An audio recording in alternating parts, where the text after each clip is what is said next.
Imagine sitting in a crowded theater in 1865. The room is warm with candlelight, laughter echoing through the hall. On stage, actors perform a comedy while the audience enjoys a rare moment of peace. Just 5 days earlier, the American Civil War had finally ended. And seated inside the presidential box that night was the most famous man in America, Abraham Lincoln. For 4 long years, Lincoln had carried the weight of a nation torn apart by war. Hundreds of thousands had died, cities were destroyed, families were divided. But on April 14, 1865, Lincoln wanted something simple. He wanted to laugh. So he went to see a play at Ford's Theater in Washington, D.C. What he didn't know was that inside that same building, another man was preparing to change history forever. That man was John Wilkes Booth.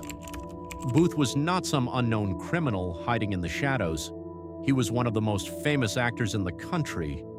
Handsome, charismatic, and widely admired, he came from a family of theater legends. Audiences loved him. But Booth also carried a dangerous obsession. He was a passionate supporter of the Confederacy, and he believed the South had been destroyed by Lincoln's leadership. To Booth, Lincoln wasn't a hero, he was a tyrant, and Booth believed that killing him would make him immortal. But the assassination did not succeed because Booth was clever alone. It succeeded because of a chain of unbelievable failures. Earlier that evening, Lincoln's bodyguard, a police officer named John Frederick Parker, was assigned to guard the door outside the presidential box. His job was simple: stay there. But during the play, Parker got bored.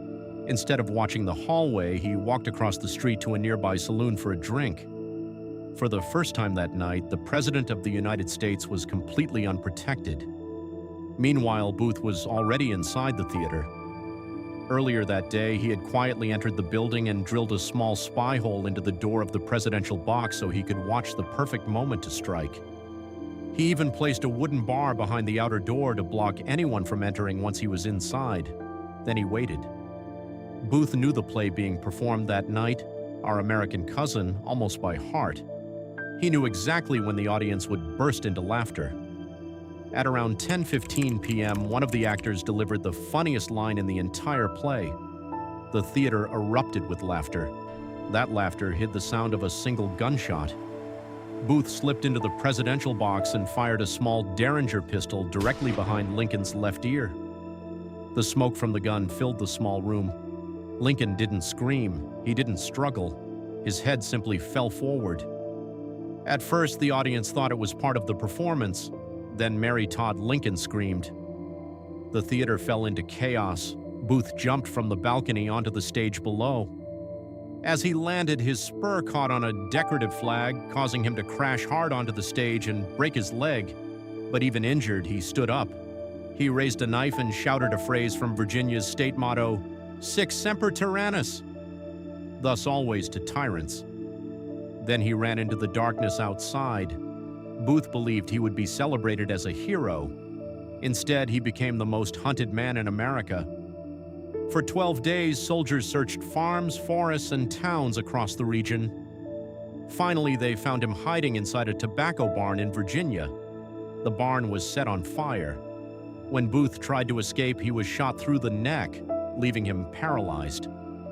As he lay dying, he reportedly looked down at his hands and whispered his final words, "Useless, useless." Meanwhile, Lincoln was carried across the street from the theater to a small boarding house. Doctors worked through the night, but the wound was fatal. For 9 long hours, the president drifted between life and death. Then at 7:22 the next morning, Abraham Lincoln died. Standing beside the bed, Secretary of War Edwin M. Stanton looked at Lincoln's body and quietly said words that would echo through history. Now he belongs to the ages. A war that killed more than 600,000 people had ended just days earlier, but the peace Lincoln fought so hard to preserve would now begin without him, and the man who saved the nation would never see the nation rebuilt. History often tells us about battles, armies, and great victories, but sometimes history changes because one guard leaves his post, one actor waits for laughter, and one gunshot echoes through a theater. If you want to see part 2, where we uncover the strange medical treatments used during Lincoln's final hours and the mysterious fate of the other conspirators, make sure you subscribe and turn on notifications, because the darkest stories in history are rarely the ones we learned in school.